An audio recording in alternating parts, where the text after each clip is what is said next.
अर्थ विज्ञान। अर्थ परिवर्तन की दिशाएं। अर्थ विज्ञान किसी भी भाषिक इकाई, वाक्य, वाक्यांश, रूप, शब्द, मुहावरा आदि को किसी भी इंद्रिय प्रमुखतः कान आँख से ग्रहण करने पर जो मानसिक प्रतीति होती है वही अर्थ है। अर्थ की प्रतीति दो प्रकार से होती है। पहली आत्म अनुभव, दूसरी पर अनुभव से।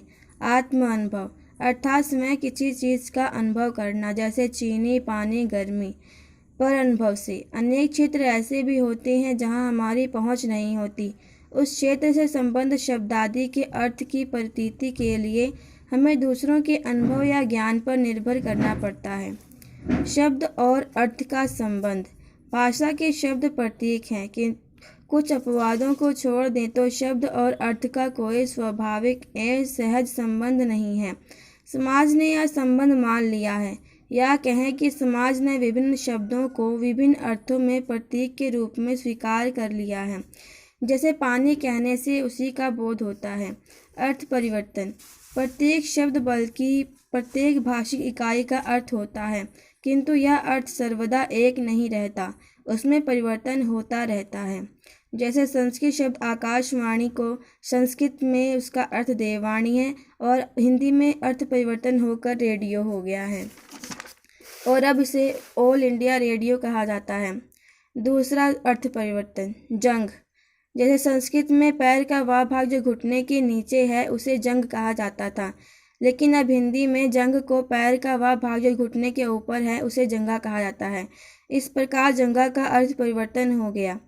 तीसरा उदाहरण, गंवार। पाली भाषा में प्राप्त शब्द ग्रामदोरकों से अनुमान लगता है कि संस्कृत में यह शब्द ग्रामदार कहा रहा होगा, जिसका अर्थ था गांव का रहने वाला, गांव का लड़का, गांव वाला। हिंदी आदि आधुनिक भाषाओं में यह शब्द गंवार, हिंदी में गंवार, बंगला में गयार, गुजराती में गमार आदि रूपों में मिलता है तथा इसका अर्थ असभ्य और मूर्ख हो गया है। तो हमने देखा कि आकाशवाणी, जंगा तथा गंवार का अर्थ कुछ से कुछ हो गया। अर्थ में परिवर्तन हो जाना ही अर्थ परिवर्तन है। अर्थ परिवर्तन की दिशाएं या प्रकार। अर्थ परिवर्तन किन किन प्रकार दिशाओं में होता है, इस विषय पर सबसे पहले फ्रांसीसी भाषा विज्ञानवेत्ता ब्रील ने विचार किया था।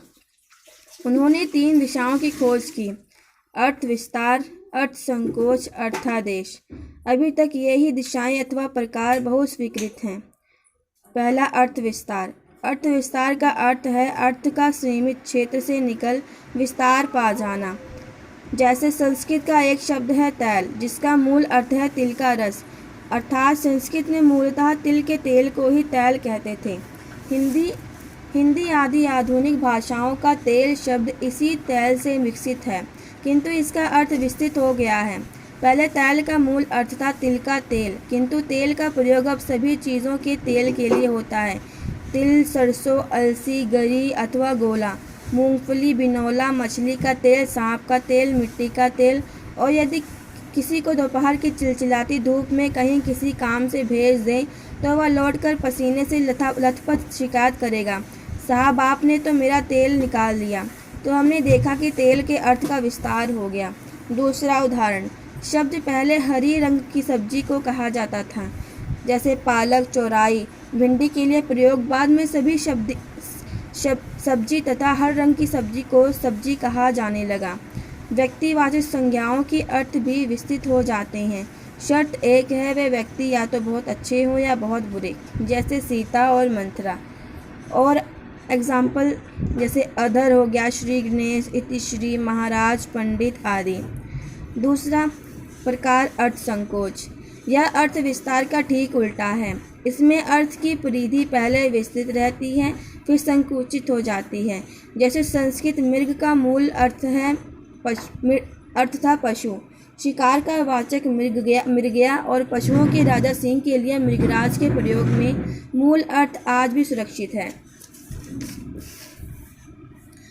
किंतु आगे चलकर इस शब्द के अर्थ में संकोच हो गया और सभी पशुओं का वाचक शब्द मृग केवल हिरण का वाचक हो गया। यह अर्थ संकोच संस्कृत में ही हो गया था। वस्तुतः अर्थ संकोच में अर्थ सामान्य से परिवर्तित होकर विशेष हो जाता है। ब्रिल ने कहा है कि जो जाति जितनी उन्नति करेगी उसकी प्रवृत्ति उतनी ही अधिक मिलेगी। पहले जलज जल में जन्मने वाली किसी भी चीज़ का वाचक तथा पंकज पंख में जन्मने वाली हर चीज़ थी, किंतु बाद में अर्थ संकोच हुआ और ये दोनों शब्द केवल कमल के वाचक रह गए। इसी तरह और एग्जाम्पल जैसे विद्यार्थी को पहले छात्र का समानार्थी था, बाद में छात्र। धान्य और चव ऐसे सभी उदाहरण हैं। तीसरा प्रकार है अर्थादेश। भाव साहचर्य के कारण कभी कभी शब्द के प्रधान अर्थ के साथ एक गौण अर्थ भी चलने लगता है। कुछ दिन में ऐसा होता है कि प्रधान अर्थ का धीरे धीरे लोप हो जाता है और गौण अर्थ में ही शब्द प्रयुक्त होने लगता है। इस प्रकार एक अर्थ के लोप होने तथा नवीन अर्थ के आ जाने को अर्थादेश कहते हैं।